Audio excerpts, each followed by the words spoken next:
Pas përfundimit të spektaklit si fituese e shtëpisë më të famshme, Selim Bollati ka marrë një pauzë nga angazhimet e Tiranës për një udhëtim të shkurtër jashtë shtetit. Për këtë periudhë, relaksi ajo ka zgjedhur të shoqërohet nga babai i saj, Toni Bollati, i cili mungoi fizikisht gjatë kohës së saj në format.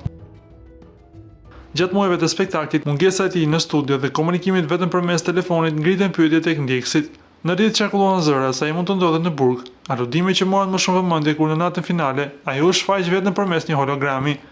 Megjithatë, me postimin e fundit në rrjetet sociale, Selin nuk ka dhënë fund këtyre spekulimeve në mënyrë të drejtë për drejtë, pa pasur nevojë për deklarata zyrtare të zgjatura. Ajo ka ndarë në Instagram disa momente nga ky udhëtim, duke publikuar imazhe krah të atit. Në njërin prej fotove shihet Toni teksa ecën në një rrugicë me kaldrëm në një qytet evropian, ndërsa një tjetër imazh tregon dyshen të reflektuar në xhamin e një treni. Krahas pamjeve ajo ka zgjedhur të shkruajë: "Sholine dhe babi Toni, këtë 2 ditë shijuam një pushim të shkurtër por shumë të nevojshëm. Faleminderit për çdo mesazh që më keni dërguar. I shijuam shumë këtë ditë bashkë dhe ju kemi lexuar të gjithëve.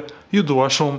Me këtë udhëtim dysha po kalon kohë pranë njëri tjetrit pas muajve të gjatë të izolimit televiziv, duke u dhënë kështu përgjigje natyrshëm pikpyetjeve të publikut.